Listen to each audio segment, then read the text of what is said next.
Hello, Com 101. The next speech, the first speech actually, after your introduction, is called In the News. In the News is considered to be an icebreaker speech. No hard research required. What I'd like you to do is find a topic of public information. And I say in the news, but it doesn't necessarily have to be in a newspaper. It could be a podcast or something that someone was talking about on one of your social media sites that you are interested in. And as if you've heard a story or read a story and you're going to tell a friend about it. So if you think about it like that, like you're having a heightened conversation with your receiver of this information, when it's time to encode your message, you will think in terms of what you'd be interested in hearing about this story. Every detail does not have to be perfect. I'm never going to be looking for that. I'm looking for more natural. It is a monologue. No one is speaking back to you, and you're not even getting feedback because obviously we're doing it on video. But at the same time, it can still be an authentic message. Your encoding can be spot on, considering your own needs and your own tastes. 3 things to keep in mind. Actually, it's 3 things to keep in mind is actually 1 thing to keep in mind. The organization is based on 3 elements. You have to have an introduction, you have to have a body, and you have to have a conclusion to be a complete thought, just like you would if you were writing an essay. You always have a first paragraph, you have your middle paragraphs, and you have your last paragraph. Intro, body, conclusion. Just like a conversation, someone says hello, and then they say how are you, and then you start discussing something, and at the end you say goodbye, nice to see you. There's always a beginning, middle, and end. So those 3 things are to keep in mind.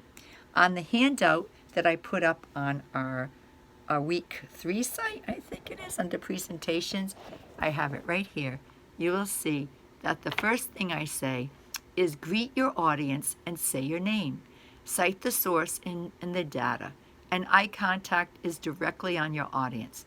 Now in a video, this might be a little easier because you can see yourself in the video, but don't be afraid to look down at your notes. And you can use any kind of notes that makes sense for you, from using an index card to using a piece of paper, but your notes should work with you. And you're not reading, you're referring to the notes. The notes should be in an outline form, something quick, something easy. Maybe parts of it you do write out verbatim, but mostly it's done in an outline, a prepared outline of notes, which is called extemporaneous speaking, and you will learn that in another chapter to come. And then the body, paraphrase the story in your own words, obviously, right? As if you were telling a friend. And then conclusion, tell us your opinion, why you picked this topic, what do you add to this story? So find something that you would speak about anyway, and that would be a great way to focus on this speech to come, and you'll put it up on VoiceThread. So that's your first formal speech in the news. 2 to 5 minutes. Please use notes. When I talk about the 80-20 rule, I'm trying to get you to appreciate the fact from the very beginning, think about what it's like to be a listener. And when you're a listener, you understand that you'd like to be looked at. So that's why eye contact is so important, keeping yourself looking up. All right, I'm going to go into the VoiceThread for week 2 right now, where we have our introductions to show you that we're very close to getting it. And there are a few people who did put up videos, but only 1 person did it perfectly, and that's Zachary. And by that I mean he saved and submitted it so that you will be able to see it in the student gallery.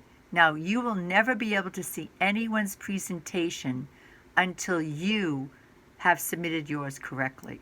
So we have 2 right now. We have Zachary, we have Cole. Cole did a great job on his video. Thank you very much, Cole.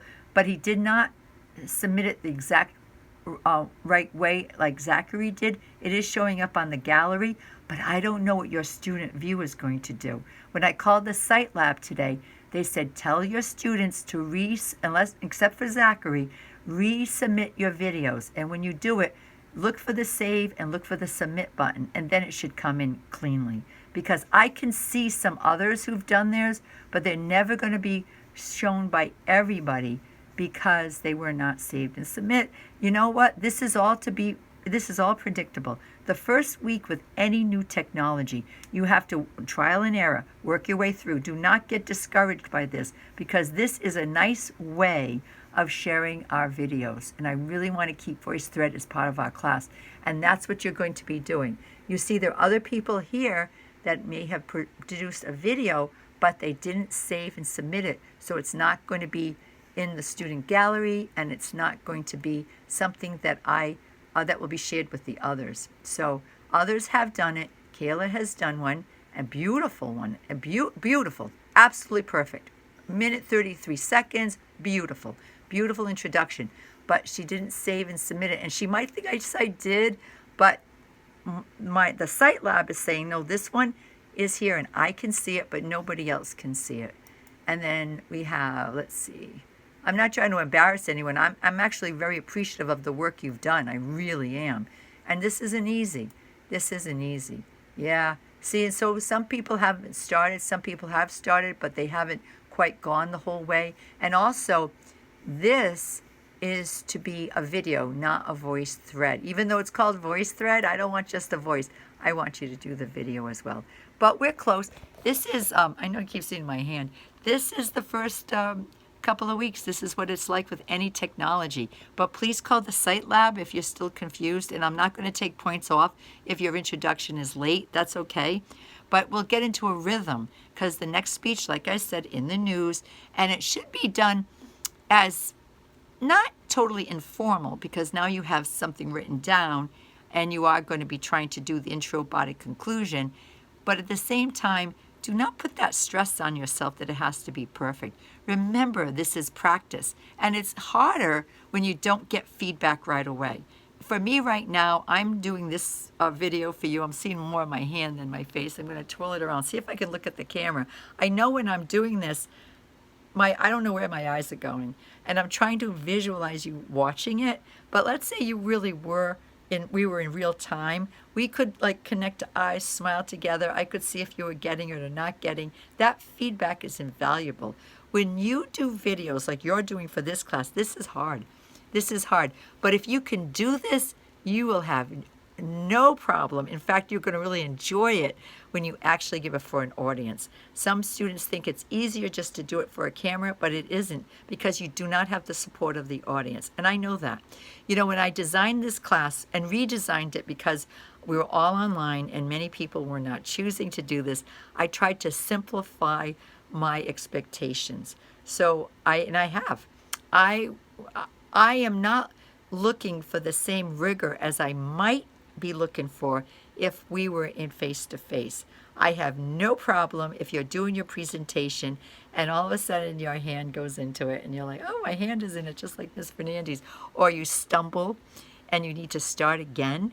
You don't have to edit out your videos. Just show us what you're doing. I'm promising you, your grade is going to reflect the effort.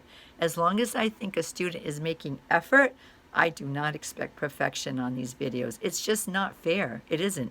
Even in face-to-face, I don't put that higher an expectation. But sometimes face-to-face, I'll tell students to seek out and look at different audience members, find someone who will smile back at you and you smile too, and slow your pacing down according to you know what your topic is. Do not race it. And I'm much more critical like that. And as far as your posture, but on video, I'm looking for the real deal, and it can be perfectly imperfect and be great. And it is, just like my videos. I don't start and stop them. So, VoiceThread, for those who are doing their introductions and think you did do the video, you did the work, it just didn't get to the right place. So before Monday night, or even if it's a little late, I'm not upset by that. Please just take it, put it in again, and you can resubmit.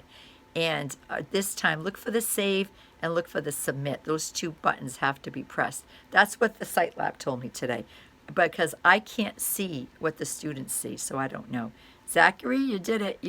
I had 2 classes to do VoiceThread, and Zachary is the only one who did it from the beginning. So either he's done this before or he has intuitive technical skills that go beyond me, because I have a lot of trial and error when I'm doing something for the first time. Anyway, I'm enjoying your discussion boards. Keep doing those. Don't shy away from VoiceThread. Do your introductions as quickly as you can, like by next week. And then we're going right into the In the News, which will be due on September 27th. So you don't obsess about your topic. Think of a story that you just heard or something you care about, and it could be old too, it doesn't have to be current events, that you would share with the class. And you're going to state your name and say, hi, my name is Joyce, and I got my story is about, oh, I don't know, air pollution in COVID-19 and how it's actually been less because for a while there less people were driving cars. And I got my story from the Providence Journal. And then I'll paraphrase the story in my own words. And then I'll say the reason I'm speaking like this is because I'm really involved in environmental issues. And I'm excited to know that there was some good that came out of the pandemic. Thank you for listening. And that's it. So it's intro, body, conclusion. All our speeches are going to have that same organizational structure. So do your best. Don't shy away from VoiceThread. It's a good tool. We're all getting used to it. I admire the students who did put up videos, but except for Zachary, the others have to take them down. And I did have a couple of voice introductions, and I think maybe you might have been confused with another class that has no problem with that. But this is public speaking. We need to see you. The visual is very important. All right, so this is, I don't know, Friday afternoon, and I'm getting you ready for next week. I'll be sending this out in an email, and I'll also be putting this video up on your week 3 site. All right, ciao, Bella. Hope you're having I hope everything is good. We try to take it one day at a time. Ease of operation.